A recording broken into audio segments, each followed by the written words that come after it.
ఈరోజు మనం ప్రపంచ జాతరలో అతిపెద్ద జాతర అయినటువంటి నాగోబా జాతరకు రావడం జరిగింది. ప్రపంచ జాతరలో అతిపెద్ద జాతర అయినటువంటి నాగోబా జాతర మనకు ప్రపంచంలోనే రెండో అతిపెద్ద జాతర. అయితే ఈ జాతరకు సంబంధించినటువంటి విశిష్టత, అదేవిధంగా ఈ టెంపుల్ ఎప్పుడు నిర్మించారు, అసలు ఇక్కడ ఈ టెంపుల్ ఎప్పటి నుంచి ఉంది ఏందనేది ఇక్కడ ఆలయ పెద్ద అయినటువంటి ఆలయ పూజారి ఉన్నారు. ఒకసారి ఆలయ పూజారిని అడిగి ఒకసారి మనం పూర్తి వివరాలు తెలుసుకుందాం. మిశ్రమ పూజలు ఈ ఆలయానికి చేసినారు జరిగింది. అయితే కొన్ని వేల క్రితం గడ్డి గుడిసె ఉన్నది. అప్పుడు మళ్ళా కొన్ని రోజుల చిన్న గుడి కట్టిన మా తాత వాళ్ళు. తర్వాత ఇంకా ఒక స్థానికుల ప్రతినిధి. అయితే మా అన్నదమ్ములు కలిసి 3-4 సంవత్సరాలు ఆయన కంప్లీట్ అయింది. అయితే దీనికి ఇంకా కొన్ని కోట్ల రూపాయలతో చేసి ఈ గుడి నిర్మాణం చేయాలి. అంటే సార్, ఇప్పుడు ఈ గుడి నిర్మాణానికి ప్రభుత్వం ఏమైనా ఇచ్చిందా, ఓన్లీ మీ మిశ్రమ వంశీయులే పెట్టుకున్నారు? ఇవన్నీ మెసరం వంశులే. నేను 7 కోట్ల రూపాయలు చేసి ఇంటికి 5,000 చొప్పున 5 సంవత్సరాలు జమ చేసిన తర్వాత మాకు 7 కోట్లు అయింది. దీనికి ఈ కర్నూలు నుంచి తెచ్చిన పండ, ఆంధ్ర నుంచి తెచ్చిన పండతో 7 కోట్లు నిర్మాణం చేసిన. అయితే గవర్నమెంట్ ఇది ఇస్తాం అది ఇస్తామని ఏమి ఇవ్వలేదు. ఇంతవరకు కూడా అక్కడ కంపౌండ్ బయట వేరే వేరే పనులు ఉన్నది, అది వాళ్ళు చేసిండ్రు. కానీ ఇంతవరకు కూడా అది 6 కోట్లది శాంక్షన్ ఉన్నది, కానీ ఇంతవరకు అది డబ్బులు రాలేదు. అయితే అందరూ అంటుండ్రు, మీడియా వాళ్ళు కావచ్చు, లేకపోతే అందరూ మాకు వచ్చి వెళ్తుండ్రు. కానీ గవర్నమెంట్ నుంచి కూడా మెసరం వాళ్ళ దగ్గరనే డబ్బులు ఎక్కున్నది. నెట్ పైసలతోటి వాళ్ళు కట్టింది. గవర్నమెంట్ 7 సంవత్సరాలు అవుతుంది, కానీ అందరూ అంటుండ్రు.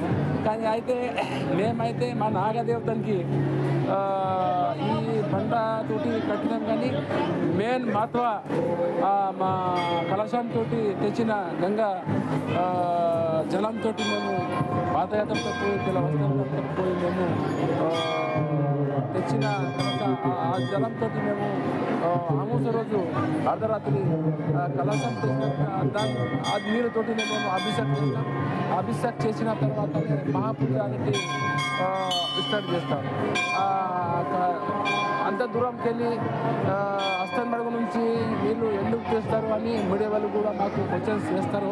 కానీ ఈ నాగదేవత చేసినా కూడా అక్కడ అస్తన్మడుగులో పోయి ఓకే ప్లేస్ ఉన్నది, అక్కడ పోయి దానం చేసి నీళ్ళు తాగి వచ్చి ఇక్కడ వచ్చిన తర్వాత మా వంశీ వాళ్ళు చేస్తుండే తననే పోయి. అయితే మేము కష్టపడతాం, మా దేవతని నువ్వు మేము పంచలో తీసుకొచ్చి మీకు అభిషేకం చేస్తాం, కానీ నువ్వు పోకుండా ఇక్కడ ఆపేసి. అప్పటి నుంచి కొన్ని వందల సంవత్సరాల నుంచి కళనడకతో పోయి తీసుకొచ్చి చేయటం జరుగుతుంది. అయితే ఇప్పుడుగా పూజ మహాపూజ మా ఆదివాసులే కాకుండా మా పరిశ్రమలే కాకుండా అన్ని కులం భేదం లేకుండా మేము అందరం కలిసి అధికారులతో కూడా మేము మహాపూజ జరుపుతున్నాం. అయితే సార్, ఇప్పుడు ఈ అధికార పార్టీలో ఉన్నటువంటి ఎమ్మెల్యే మీ వడవ బజ్జ గారు, ఆయన ఒక గిరిజన బిడ్డ అయినప్పటికీ కూడా ఆయన రోడ్ అయితే మనం చూసినట్టయితే రోడ్ అయితే వేయలేదు సార్. ఇక్కడికి కనీసం మరమ్మతులైనా వేయాలి, మరమ్మతులు కూడా ఇక్కడ జరగలేదు. దాని గురించి అసలు మీరు ఈ సంవత్సరము జాతర అనేటువంటి కొంచెము ప్రభుత్వం వచ్చిన మరి ఏమో కానీ వాళ్ళు అది అయితే లేదు. జాతర కొంచెం తగ్గినట్టు ఉన్నది, పనులు కూడా బాగా తగ్గి ఉన్నది. రైతుల దగ్గర పైసలు లేవు, రైతుల దగ్గర పైసలు లేవు. అందుకు జనాలు కొంచెం తక్కువగా వస్తున్నారు. ఏమంటారు దానికి, రైతు బంధు అనేటువంటి ఈసారి కరెక్ట్ సీజన్ చేస్తుంటే రైతు బంధు 3వసారి అయింది. కాంగ్రెస్ గవర్నమెంట్ రైతు బంధు ఇవ్వలేదు. దాంట్లో భాగంగా మళ్ళా పోయిన సంవత్సరము మేము 12 కోట్లు మేము మంజూరు చేసినామన్నారు. ఈసారి కూడా పని మొదలు చేయలేదు. వచ్చి కొబ్బరికాయ కొట్టిండు, దాంట్లో ఏం పని చేయలేదు. ఈసారి కూడా దర్బార్లో చెప్పిండ్రు, ఎమ్మెల్యే వాళ్ళు మినిస్టర్లు అందరూ వచ్చి చెప్పిండ్రు, ఇంకా ఇవ్వలేదు. పోయిన సంవత్సరం ప్రతి సంవత్సరం జాతర నడిపెట్టి లాట్రిన్ కానీ బాత్రూమ్ కానీ ఎవరైతే గుత్తదారు చేస్తారో పాపం వాళ్ళకి కూడా బిల్లు కూడా ఇస్తలేరు గవర్నమెంట్. ఇది కూడా గవర్నమెంట్కి తప్పు ఉన్నది. అయితే ఒకటి సార్, మేము ఇక్కడ గమనించిన 2 మిస్టేక్లు సార్. ఒకటి ఏంటంటే లేడీస్ ఇక్కడికి చాలా అధిక సంఖ్యలో వస్తారు సార్. వాళ్ళకి మాత్రం ఒకటి బాత్రూమ్ అయితే లేదు సార్. ఇక్కడ బాత్రూమ్ లేక చాలా ఇబ్బంది పడుతున్నారు. ఇంకొకటి రోడ్ సదుపాయం సార్. అంటే ఇప్పుడు ఎమ్మెల్యే వచ్చేసి మీ గిరిజన బిడ్డ సార్, వాస్తవం మాట్లాడుకుంటే గిరిజన బిడ్డ అయినప్పటికీ రోడ్ అన్ని కుంతలు సార్. ఇక్కడ డే అండ్ నైట్ తేడా లేకుండా అంగరంగ వైభవంగా 10 రోజులు ఈ జాతర అంగరంగ వైభవంగా జరుగుతుంది. జరిగినప్పటికీ రోడ్డు కూడా అంటే నైట్ వెళ్తే వీళ్ళందరూ కూడా కింద పడడం కానీ ఇలాంటి ఇబ్బందులు జరుగుతాయి కదా సార్. అయినప్పటికీ కూడా అంటే మీరు ఎమ్మెల్యేకు ఇన్ఫార్మ్ చేయలేదా, లేకపోతే అంటే ఇక్కడికి మినిస్టర్లు కూడా వచ్చారు, మినిస్టర్లు కూడా రావడం జరిగింది. అంటే వాళ్ళ కళ్ళకి కనబడలేదా లేకపోతే ఏందన్నట్టు అసలు? అంటే ఇక్కడికి సార్ కొన్ని లక్షల్లో జనాలు వస్తారు సార్. ఓన్లీ తెలుగు రాష్ట్రాలని కాదు, వివిధ రాష్ట్రాల నుంచి కూడా ఇక్కడికి వేల సంఖ్యలో లక్షల సంఖ్యలో భక్తులు ఇక్కడికి విచ్చేస్తూ ఉంటారు. అంటే దీన్ని దృష్టిలో పెట్టుకొని ఖచ్చితంగా అంటే ఏదైనా జాతరలు జరిగినప్పుడే అక్కడికి వచ్చి మేమున్నాం, అది చేస్తాం, ఇది చేస్తామనే మాట్లాడే రాజకీయ నాయకులు ఇక్కడ ఇంత ఘనంగా జరుగుతున్న జాతరలో బాత్రూమ్స్ అనేవి క్లియర్గా పెట్టాలి, ఇక్కడ ఆడవాళ్ళు ఉంటారు అన్న మినిమం అనేది ఉండాలి కదా సార్.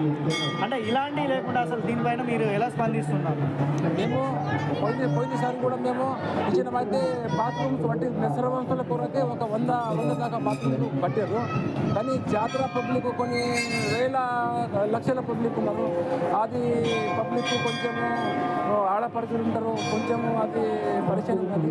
అది కంప్లీట్గా జాతర కూడా నిస్సరవంతుల కూడా ఎవరైతే ఏంటి కానీ అది కంప్లీట్ గవర్నమెంట్ చేయాలని నేను కూడా కోరుకున్నా. సీతకు కూడా ఇవ్వడం జరిగింది.